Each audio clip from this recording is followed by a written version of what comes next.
Hallelujah. सब कैसे हैं? आज बंदे कम है, क्या बात? स्टडी तो नहीं रहता है। सब कैसे हैं? आराम करो, अच्छे हैं। चलिए एक काम करते हैं, एक दूसरे को, पड़ोसी को एक प्यारी सी स्माइल दे। जितने भी पड़ोसी हैं, प्यारी सी स्माइल, दांत दिखाएं, दांत दिखाएं। कहिए आप मुझे बहुत अच्छे लग रहे हैं।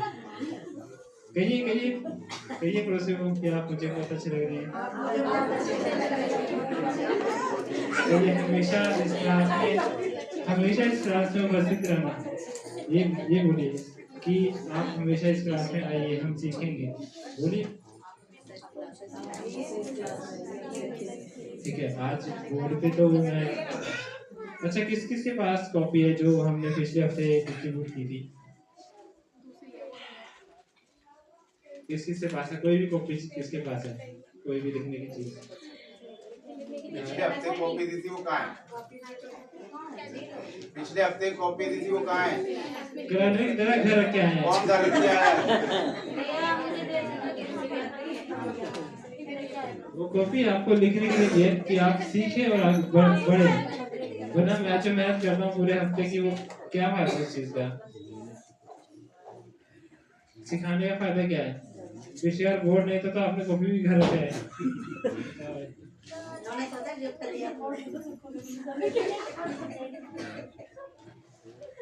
ठीक है, तो धन्यवाद। तो हमने सबसे पहले सीखा था आराधना के 3 चरण, जो कि हम फॉलो करते हैं। 2 से 3 मिनट शांत होते हैं। मैं जानता हूँ कि विश्वास करता हूँ कि परमेश्वर आप सबसे बातें करते हैं उस चीज में। आप खुद देख रहे हैं कि कितना इम्प्रूवमेंट हो गया है। और लास्ट टाइम सीखा था प्रार्थना कैसे करें, कि सामूहिक प्रार्थना, व्यक्तिगत प्रार्थना, परमेश्वर को समर्पित करके। और विश्वास करता हूँ कि आप सब सीख रहे हैं उस चीज को।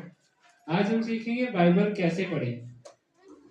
तो सबसे पहले अपनी जो समझ है ना, उसको सही जगह लाएं। मन की बातों को निकाल दें। क्या क्या जगह दुनिया में हम देखते हैं, क्राइम पेट्रोल, ये सब कुछ है, सब निकाल के सही दृष्टिकोण की सही तरीके से बाइबल को पढ़ें। निकालेंगे इब्रानियों का 4:12, जिसमें सही दृष्टिकोण अपनाना। इब्रानियों 4:12 पढ़ेंगे, एक तबाही पढ़ेंगे।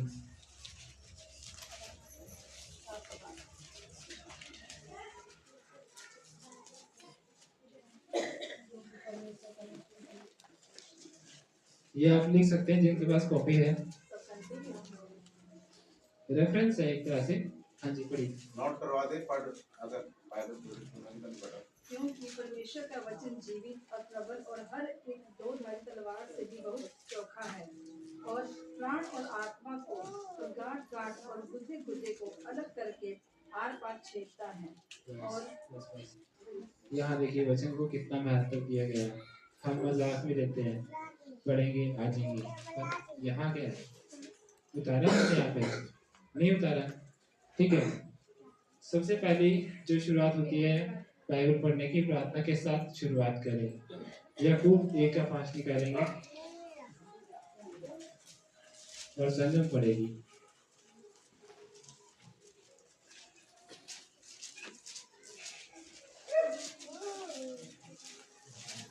बाइबल पढ़ने से पहले परमेश्वर से प्रार्थना करें कि वह उसकी वाणी को समझने की बुद्धि और आत्मिक ज्ञान दे।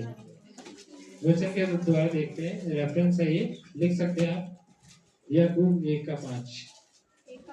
हाँ जी। पर यदि तुम में से किसी को बुद्धि की घटी हो तो परमेश्वर से मांगे, जो बिना उलाहना दिए सबको उदारता से देता है, और उसको दी जाएगी। मैंने क्या बताया कि उसकी वाणी को समझने के लिए बुद्धि और आत्मिक ज्ञान मांगे, कि हम उसके वचन को समझ पाए, सिर्फ पढ़ के ना छोड़ दें, उन्हें समझे। दूसरा पॉइंट है नियमित रूप से पढ़ने की आदत। निकालेंगे भगवत गीता 119:5, जो भी हमने पढ़ा था। तेरा वचन मेरे पाँव के लिए और मेरे मार्ग के लिए उजियाला है। रोजाना बाइबल पढ़ने के लिए एक नियमित समय बनाएं। ये नहीं कि आपने सवेरे पढ़ ली छोड़ दिया फिर रात को पढ़ेंगे। बीच में भी आप जैसे हम कहते हैं कि दशवां देते हैं 2 घंटे 40 मिनट परमेश्वर के लिए भी बाइबल पढ़ने के लिए टाइम निकालें। और आगे का पॉइंट हम सीखते हैं, व्यवस्थित योजना बनाएं। निकालेंगे दूसरा तीमुथियुस 3:16। व्यक्तिगत योजना व्यवस्थित योजना अपनाएं। निकालेंगे 2 तीमुथियुस 3:16। प्रवीण भैया पढ़ेंगे।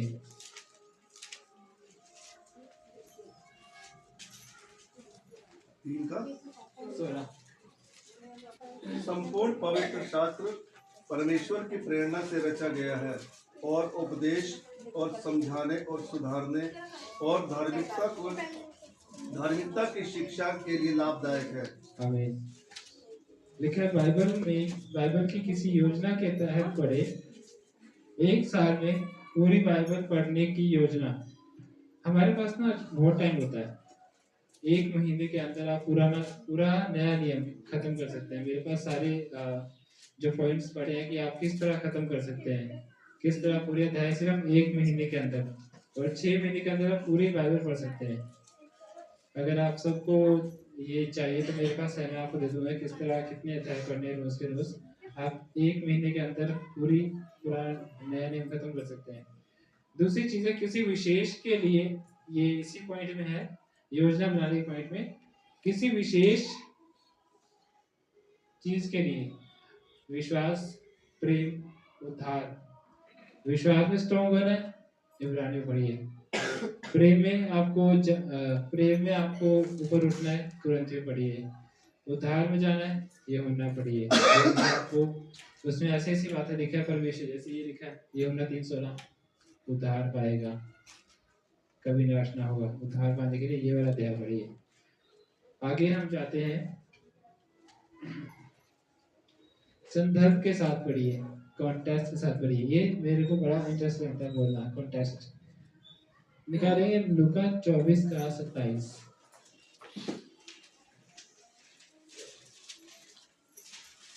और गीतू पढ़ेंगी। मैं हर एक को मौका देता हूँ पढ़ने का, ताकि हर एक कोई वचन निकाल जल्दी से पढ़ सके। तब उसने मूसा से और सब भविष्यवक्ताओं से आरंभ करके सारे पवित्र शास्त्र में से अपने विषय में लिखी बातों का अर्थ उन्हें समझा दिया।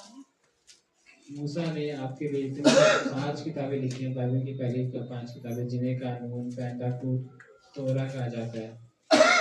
संदर्भ के साथ पढ़ना है कि जब आप कोई पद पढ़े तो उसका संदर्भ समझे। जो उसकी हेडिंग होती है ना, कहाँ कहाँ गया है, लिखा है, समझने का प्रयास करें कि यह किससे कहा गया है, किस समय कहा गया है और किस उद्देश्य में कहा गया है। अच्छा, एक ना निकाले वचन संहिता 47, एक मिनट, नहीं ऐसा नहीं है।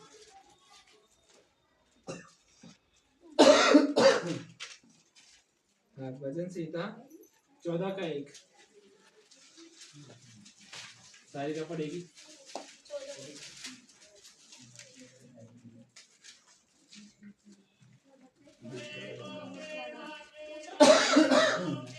ध्यान से सुनेगा। परमेश्वर ने स्वर्ग में से मनुष्य पर दृष्टि की है कि देखे कि कोई बुद्धिमान, कोई परमेश्वर का खोजी है या नहीं। गलत 14:2 है ये। दूसरा गायब भैया ने मेरे को 14 वाला पढ़ना है। आपने मुझे दूसरा वचन बोला, ये रहा परमेश्वर है ही नहीं। ध्यान से सुनेगा। मूर्ख ने अपने मन में कहा है कोई परमेश्वर है ही नहीं। बस परमेश्वर है ही नहीं। हम पता है कई बार क्या कहते हैं, बाइबल होती है ना, प्रार्थना के बीच में से बोल लेते हैं और हमारी आंख जहाँ लगी वो पढ़ के, परमेश्वर है ही नहीं। ऊपर का नीचे का संदर्भ कहाँ गया, किसने कहा, है ही नहीं। फिर याद आता है, लिखा तो है इसमें परमेश्वर है ही नहीं, तो हम क्यों माने।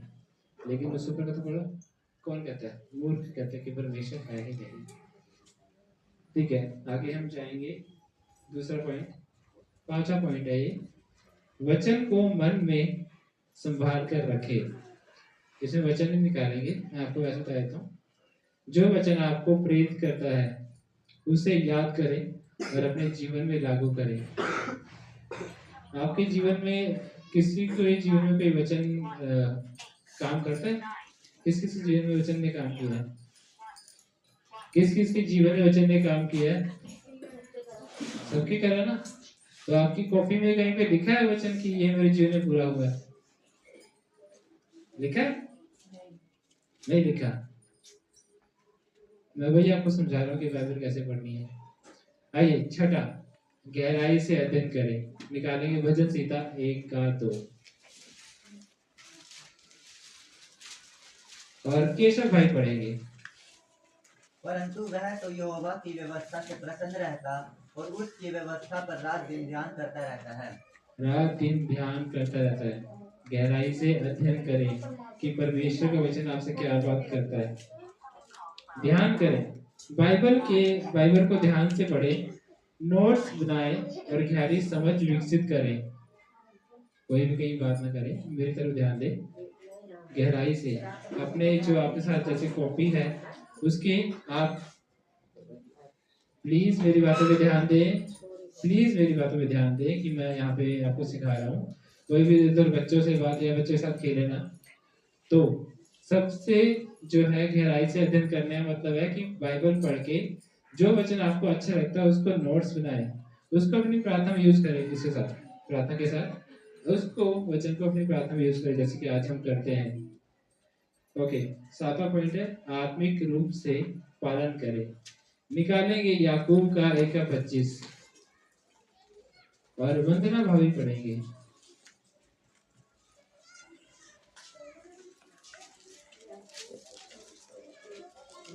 आत्मिक रूप से पालन करें। याकूब का 1 का 25 लिख लीजिए। अच्छे वचन से हैं, थोड़ा स्टडी आपको चाहिए हो या फिर ये वीडियो जो है 1 का 25। पर जो व्यक्ति स्वतंत्र की सिद्ध व्यवस्था पर ध्यान करता रहता है वह अपने काम में इसलिए आशीष पाएगा कि सुनकर भूलता नहीं पर वैसा ही काम करता है। ठीक है, पॉइंट था आत्मिक रूप से पालन करने। लिखा है केवल पढ़ना ही नहीं बल्कि अपने जीवन में लागू करना जरूरी है। हम वचन पढ़ते हैं, पढ़ा, ठीक है, अच्छा लगा, मन भर गया, उसके बाद अपने जीवन में क्या आपने इसे लागू किया? क्या जीवन में हमने उतारा इसे? नहीं। वचन हम पढ़ते हैं, जाते हैं, लिखते हैं, चलाते हैं, पर आपके जीवन में कैसे कार्य करेगा वो? हम लिखा है केवल पढ़ो मत, सिर्फ समझो, अपने जीवन में उतारो। आपने खोजा की कहानी किसने पढ़ी है? खोजा की कहानी किसने पढ़ी है जिसको फिलिपुस ने बपतिस्मा दिया था? हाथ उठाइए, किसने पढ़ी है? बस 2 लोग। मैं बताता हूँ आपको। खोजा एक व्यक्ति था जो एक जगह पे जा रहा था, ऐसा कहानी की तरह। तो वहां पे जब वो ये बाइबल जो है पुराने पढ़ा था, उसको पढ़ रहा था, समझ नहीं आ रहा था। वहां परमेश्वर ने फिलिपुस को भेजा। फिलिपुस ने सोचा कि क्या तो जो पढ़ता है समझता भी है? वो कहता फिलिपुस जी मेरे को तो नहीं पता रहता क्योंकि इसको कोई समझाने वाला नहीं है। समझाने वाला कौन है? पवित्र आत्मा। तो फिलिपुस ने उसे वहां बपतिस्मा दिया और पवित्र आत्मा उसके ऊपर उतरा और वो बाइबल को समझना लग गया और अपने जीवन में उससे बड़े बड़े काम किए। ठीक है, ओके, आगे 8वां जो है समूह में चर्चा करें। निकालेंगे प्रेरितों का काम 2 का 42। ये अध्याय मुझे 4 सुसमाचार के बाद बड़ा अच्छा लगता है। इसमें चर्च की शुरुआत लिखी है। प्रेरितों का काम 2 का 42 और मेरे नीचे पढ़ेंगे आदित्य।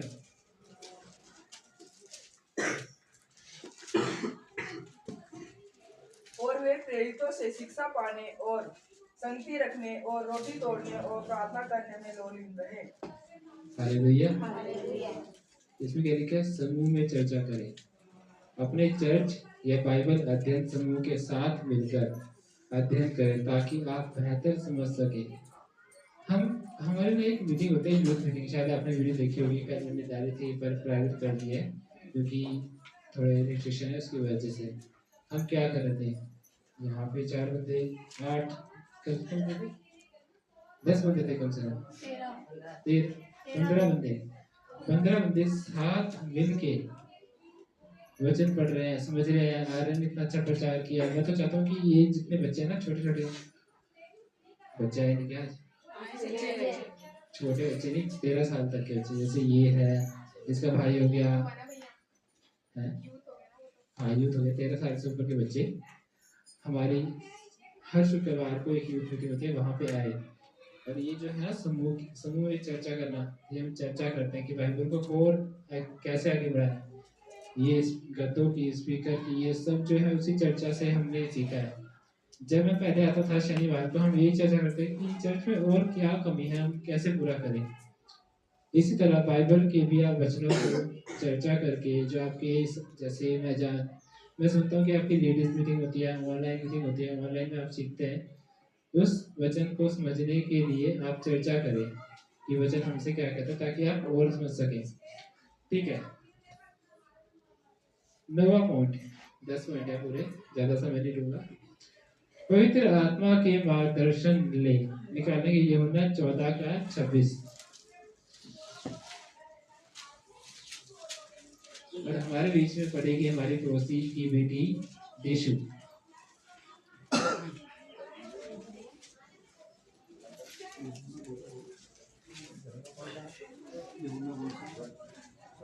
यूहन्ना 14:26।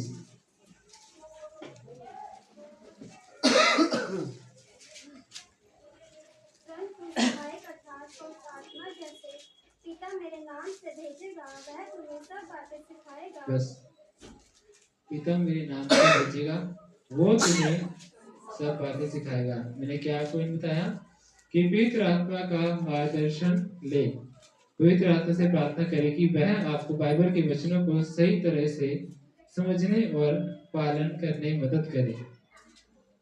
आपको कोई पास्टर, मैं या कोई व्यक्ति नहीं समझा सकता जब तक पवित्र आत्मा आपके पास नहीं होगा ना। जिस वजह से सीख लो, यहाँ बैठेगा नहीं वचन, काम ही नहीं करेगा आपकी जिंदगी में। समझ रहे सब? ठीक है, लास्ट पॉइंट, परमेश्वर के वचन दूसरों के साथ बांटे। निकालेंगे मत्ती का 28:19। और हमारे बीच में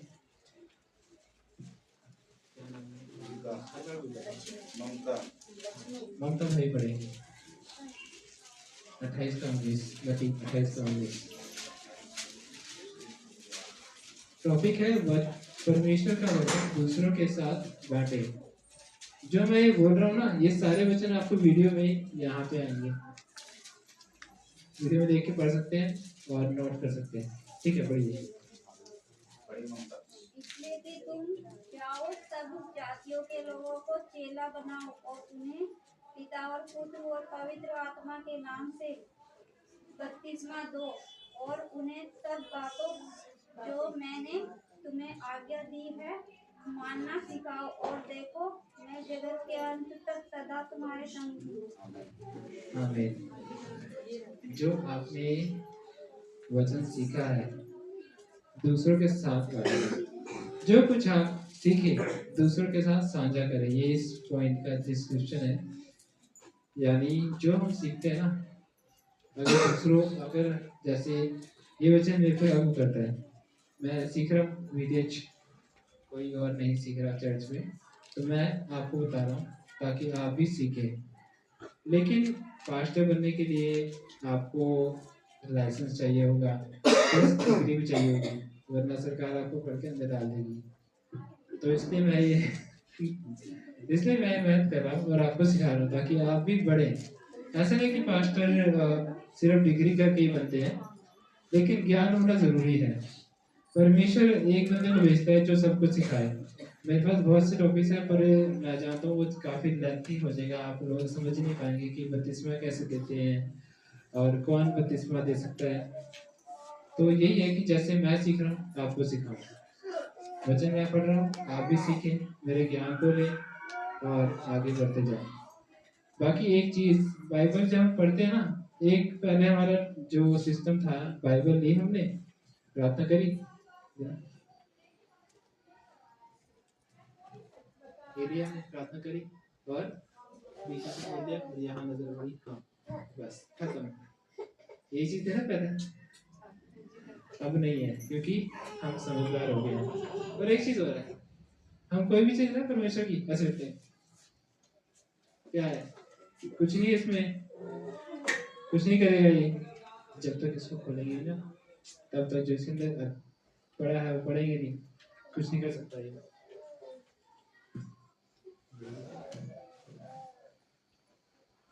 तो सबको इस वचन के द्वारा, आज की शिक्षा के द्वारा सबको ज्ञान प्राप्ति मिले और सबको आशीष मिले, सबको ज्यादा सीखे।